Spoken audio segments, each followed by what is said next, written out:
गो ओम। देखिए, इससे पहले वीडियो में मैंने आपको योग चिकित्सा के अर्थ, उसकी अवधारणा, उसकी परिभाषा और उसके सिद्धांत, इसके बारे में आपको बताया था। आज मैं आपको बताऊंगा योग चिकित्सा जो होती है इसके क्षेत्र कौन कौन से होते हैं, ये कहाँ तक सीमित होती है। तो आज का हमारा टॉपिक है योग चिकित्सा के क्षेत्र एवं सीमाएं। देखिए, योग चिकित्सा में विद्यार्थियों को और एक योग चिकित्सक को यह ज्ञान होना बहुत ज़रूरी होता है कि इसके योग चिकित्सा के क्षेत्र कौन कौन से होते हैं और इसकी सीमाएं कौन कौन सी होती हैं। अगर उसको यह ज्ञान नहीं है तो इसमें बहुत व्याधियाँ उत्पन्न हो सकती हैं, फिर ये रोगोपचार सही प्रकार से नहीं हो सकता। तो आज मैं आपको इसके बारे में ही कुछ बताऊंगा कि हमें जो योग चिकित्सा किसी की करनी चाहिए या हमको सिखानी चाहिए तो उसके क्षेत्र कौन कौन से होते हैं, उसकी सीमाएँ कहाँ तक सीमित होती हैं। तो इसको हम दो भागों में विभाजित कर लिख सकते हैं, जैसे कि पहला है आपका उपयोगिता के आधार पर।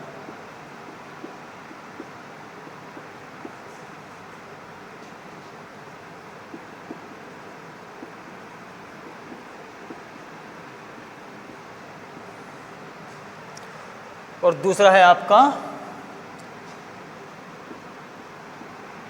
सीमितता के आधार पर।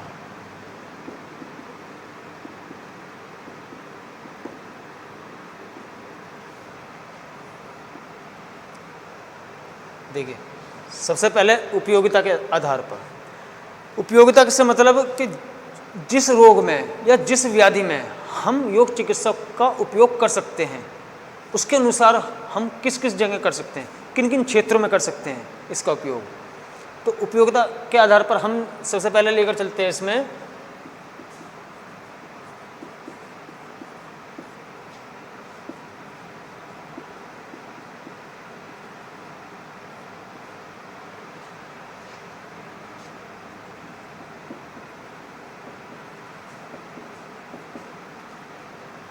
शरीर क्रियात्मक का आधार।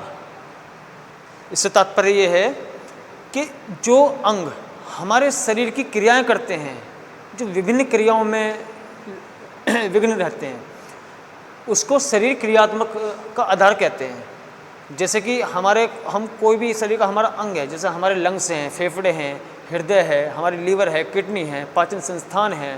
तो ये विभिन्न अंग हमारे जो इंटरनल ऑर्गन्स होते हैं, ये हमारे शरीर के लिए लगातार क्रिया करते रहते हैं।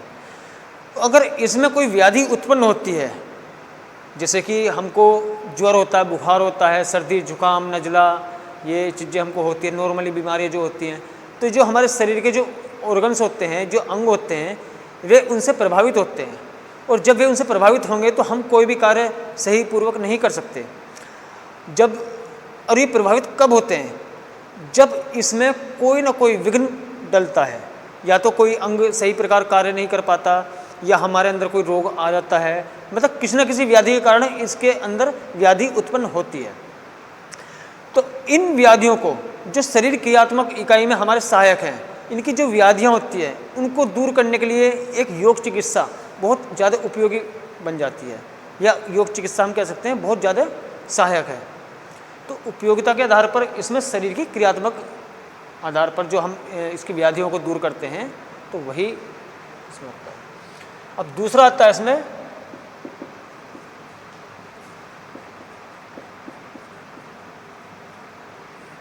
मानसिक, या हम इसको लिख सकते हैं मानसिक व्याधि।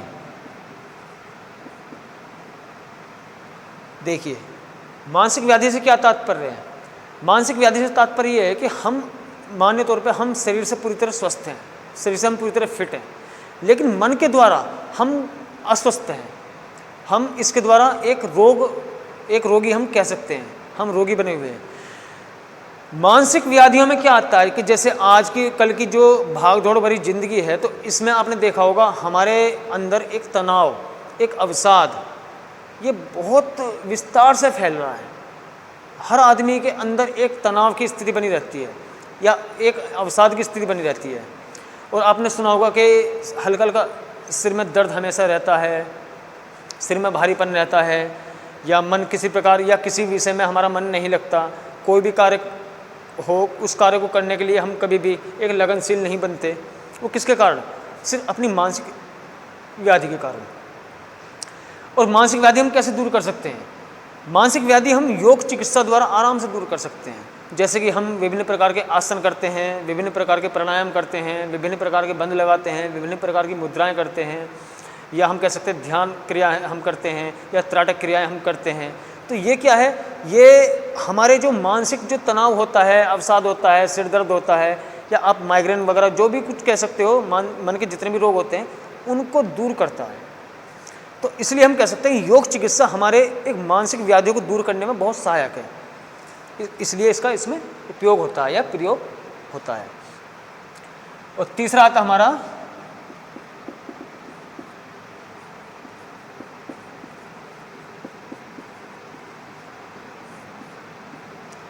मनोकायिक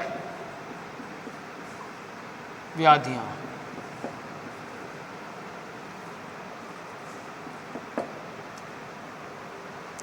मनोकायिक व्याधियों से तात्पर्य होता है कि जो हम अपने मन के द्वारा ही कोई भी कार्य हो उसको अपने द्वारा ही उसके बीज बोते हैं।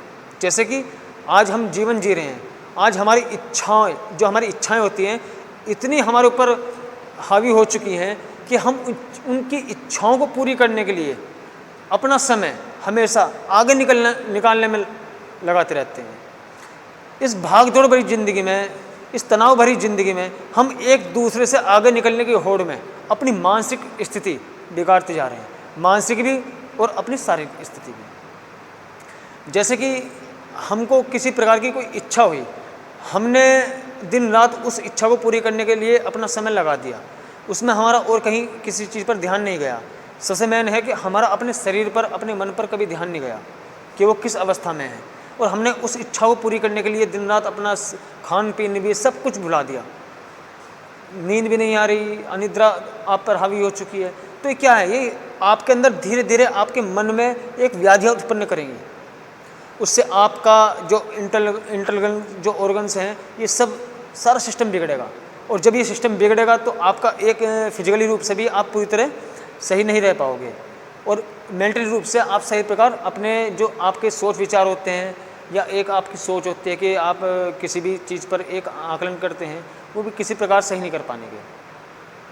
तो मनोकायिक व्याधि से तात्पर्य यही है कि जो हम अपने मन के द्वारा संग्रहित करते हैं, या हम अपने मन के द्वारा बनाते हैं कि आज हमको ये बनाना है, आज हमको ये करना है, आज हमको वो करना है, तो हम उसमें इतने घिर चुके होते हैं कि हमको वापस आना बहुत मुश्किल हो जाता है।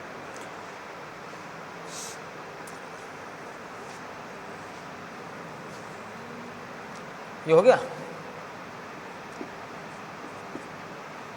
अब आपका आता है एक शारीरिक व्याधि।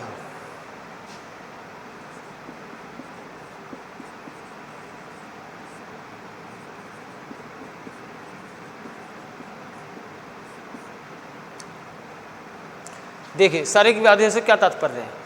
शारीरिक का मतलब जो हमारे शरीर के जितने भी अंग हैं, जिन अंगों से हमारा पूरा शरीर बना हुआ है, अगर उसमें कोई व्याधि उत्पन्न होती है, व्याधि का मतलब आप कह सकते हैं कि फिजिकली रूप से आप जैसे चलते चलते आपके मोच आ गई, या आप क्या नाम है, एक जिसका कह सकते हैं कि चोट दिखाई नहीं देती, जिसमें ब्लड नहीं निकलता, एक घुम चोट हम उसको कह सकते हैं, जो अंदरूनी चोट लगती है। जैसे कि आप कहीं गिरे तो अचानक एकदम से आप जहाँ मतलब हड्डी फ्रैक्चर हो गया, या कुछ भी हो गया, या मोच वगैरह कुछ भी ऐसा हो सकता है, तो उसको आप एक तुरंत योग चिकित्सा द्वारा तुरंत उसका ट्रीटमेंट जो करते हैं उसको बोलते हैं शारीरिक व्याधियों में योग चिकित्सा उपयोगी होती है।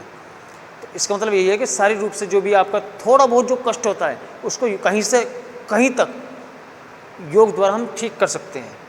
ये नहीं कि अगर ज़्यादा होगा तो उसको ठीक कर सकते हैं, वो मैं आपको आगे बताऊँगा कि उसमें कौन कौन से आते हैं। ठीक, अब इसमें जिसका सीमित क्षेत्र होता है उसके आधार पर कौन कौन सी व्याधियाँ इसमें होती हैं।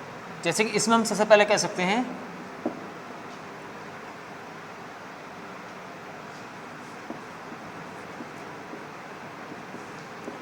आनुवांशिक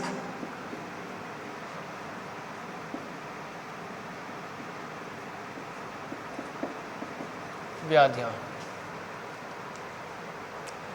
ठीक है, आनुवांशिक व्याधियों से क्या तात्पर्य है? आपके माता पिता हैं, उनके माता पिता हैं, उनके माता पिता हैं, ऐसे ही पीढ़ी दर पीढ़ी हमारा एक वंश चलता आ रहा है। अब आप इस समय यहाँ पर हो, आपके माता पिता यहाँ पर हैं, उससे पहले जो आपकी पीढ़ियाँ थी, अब आपको क्या पता कि किस में क्या व्याधि थी, कौन सा उनको कोई रोग था या नहीं था, किस अवस्था में था, किस अवस्था में नहीं था।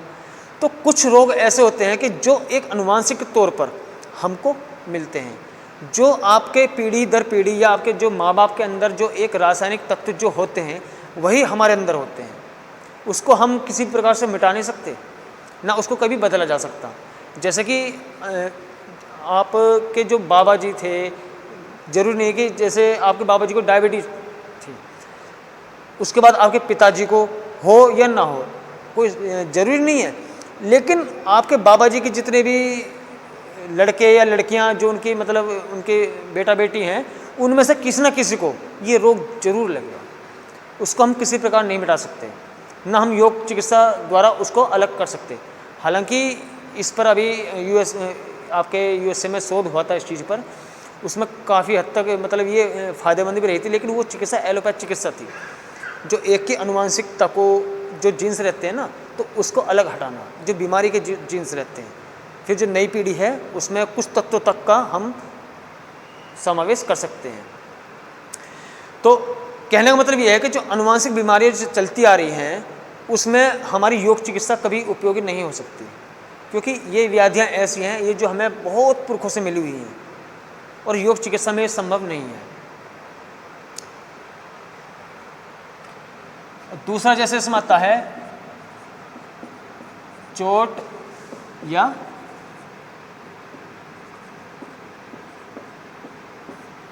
दुर्घटना संबंधी व्याधियाँ। देखिए, चोट या दुर्घटना संबंधी व्याधियाँ, इसका अर्थ ये हुआ कि जब हमारे अचानक चोट लगती है या हमारे साथ कोई दुर्घटना होती है, हमारे साथ क्या किसी के भी साथ कोई दुर्घटना होती है, जैसे कि आप ले सकते हो कि कहीं छत पर से गिर गए या कहीं जाते हुए एक्सीडेंट हो गया या कोई मशीन में आ गया, विभिन्न तरह की दुर्घटनाएं होती हैं, आप सुनते भी रहते हो उन दुर्घटनाओं को।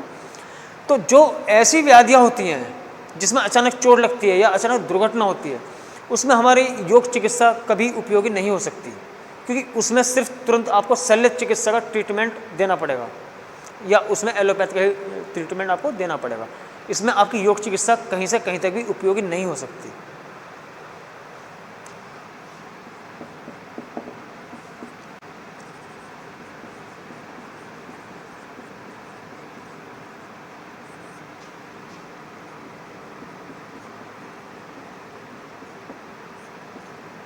आपातकालीन व्याधियाँ। देखिए, आपातकालीन व्याधि से क्या तात्पर्य होता है? आपातकालीन का मतलब है कि जैसे कि किसी व्यक्ति को अचानक मिर्गी का दौरा पड़ जाए या कोई व्यक्ति अचानक बेहोश हो जाए या किसी को हार्ट अटैक आ जाए या किसी को ब्रेन हेमरेज हो जाए, ये ऐसी स्थिति होती है कि इसमें आपको एक आपातकालीन चिकित्सा देनी पड़ती है। इसमें आपकी योग चिकित्सा किसी भी रूप में कार्य नहीं कर सकती। ना तो आप उसको आसन करा सकते हो, ना उसको प्राणायाम करा सकते हो, और ना आपको उसको बंद वगैरह करा सकते हो, ना ध्यान लगा सकते हो। तो आप समझती हो ये चीज़। तो इसलिए कोई भी आपातकालीन व्याधियाँ होती हैं, हार्ट अटैक वगैरह ये जो कुछ होता है, तो उसमें योग चिकित्सा कभी काम नहीं आ सकती। तो इसका क्षेत्र यहाँ तक सीमित नहीं होता। अब ऐसे ही चौथा आता है आपका शल्य चिकित्सा व्याधियाँ। देखिए, शल्य चिकित्सा का क्या अर्थ होता है? शल्य चिकित्सा का अर्थ होता है कि जो चीड़-फाड़ हम चिकित्सा करते हैं, किसी शरीर का हम चीड़-फाड़ कर कर जो चिकित्सा करते हैं, उसमें चीड़-फाड़ काटना वगैरह सब चीज़ उसमें शामिल होती है। शल्य चिकित्सा व्याधियाँ क्या होती हैं कि जैसे कोई भी है, किसी को कोई ऐसा रोग है कि जैसे हमारी प्रोस्टेट ग्लैंड्स जो होती है उसका बढ़ना, या हमारे पेट के अंदर जो एक अल्सर या रसोली ये बनती है उसका, या आपके पित्ताशय में पथरी की अवस्था है या उसमें, या आपका घुटना है उसका प्रत्यारोपण आप कर रहे हैं या उसमें, तो उसमें आपकी योग चिकित्सा कहीं भी काम नहीं आ सकती। उसमें सिर्फ आपको एलोपैथ या शल्य चिकित्सा के ऊपर ही निर्भर रहना पड़ेगा। तो उसमें भी जो आपकी ये चीड़-फाड़ होती है, इसमें भी हमारी योग चिकित्सा कभी कार्य नहीं कर सकती। तो ये इसके दो आधार पर हम इसकी चिकित्साओं का निर्णय करते हैं, उपयोगिता के आधार पर और सीमितता के आधार पर। ठीक, फिर मैं आगे की वीडियो में आपको इससे अगला टॉपिक बताऊंगा। अच्छा, धन्यवाद।